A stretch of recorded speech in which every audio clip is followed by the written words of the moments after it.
बीरबल बहुत नेक दिल इंसान थे।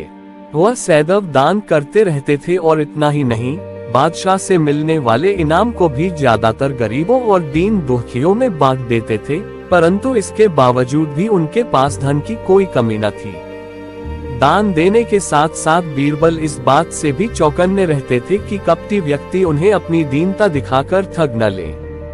ऐसे ही अकबर बादशाह ने दरबारियों के साथ मिलकर एक योजना बनाई कि देखें कि सच्चे दीन दुखियों की पहचान बीरबल को हो पाती है या नहीं। बादशाह ने अपने एक सैनिक को वेश बदलवाकर दीनहीन अवस्था में बीरबल के पास भेजा कि अगर वह आर्थिक सहायता के रूप में बीरबल से कुछ ले आएगा तो अकबर की ओर से उसे इनाम मिलेगा।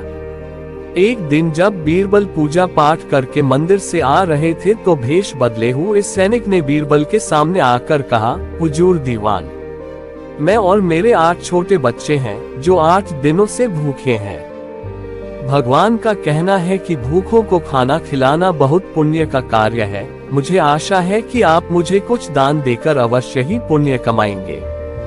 बीरबल ने उस आदमी को सिर से पांव तक देखा और एक क्षण में ही पहचान लिया कि वह ऐसा नहीं है जैसा वह दिखावा कर रहा है।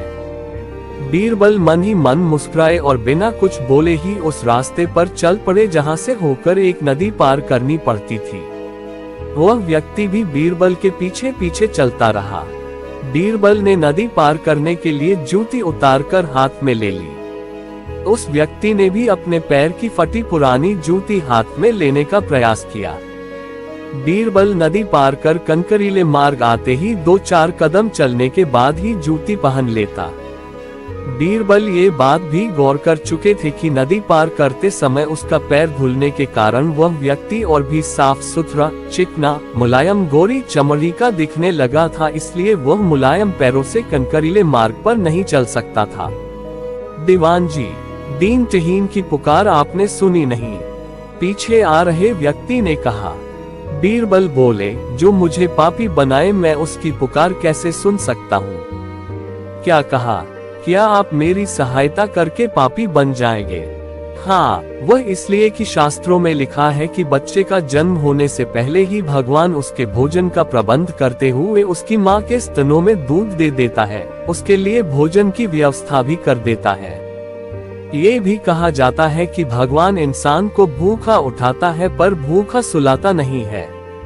इन सब बातों के बाद भी तुम अपने आप को 8 दिन से भूखा कह रहे हो। इन सब स्थितियों को देखते हुए यही समझना चाहिए कि भगवान तुमसे रुष्ट है और वह तुम्हें और तुम्हारे परिवार को भूखा रखना चाहते हैं, लेकिन मैं उसका सेवक हूँ। अगर मैं तुम्हारा पेट भर दूं तो ईश्वर मुझ पर रुष्ट होगा ही। मैं ईश्वर के विरुद्ध नहीं जा सकता, न बाबा ना। मैं तुम्हें भोजन नहीं करा सकता क्योंकि यह सब कोई पापी ही कर सकता है। बीरबल का ये जवाब सुनकर वह चला गया। उसने इस बात की बादशाह और दरबारियों को सूचना दी। बादशाह अब ये समझ गए कि बीरबल ने उसकी चालाकी पकड़ ली है। अगले दिन बादशाह ने बीरबल से पूछा, बीरबल, तुम्हारे धर्म कर्म की बड़ी चर्चा है पर तुमने कल एक भूखे को निराश ही लौटा दिया, क्यों? आलम अपना, मैंने किसी भूखे को नहीं बल्कि एक ढोंगी को लौटा दिया था और मैं ये बात भी जान गया हूँ कि वह ढोंगी आपके कहने पर मुझे बेवकूफ बनाने आया था। अकबर ने कहा, बीरबल, तुमने कैसे जाना कि यह वाकई भूखा न होकर ढोंगी है? उसके पैरों और पैरों की चप्पल देखकर ये सच है कि उसने अच्छा भेष बनाया था, मगर उसके पैरों की चप्पल कीमती थी। बीरबल ने आगे कहा, माना कि चप्पल उसे भीख में मिल सकती थी पर उसके कोमल मुलायम पैर तो भीख में नहीं मिले थे, इसलिए कंक की गड़न सहन न कर सके।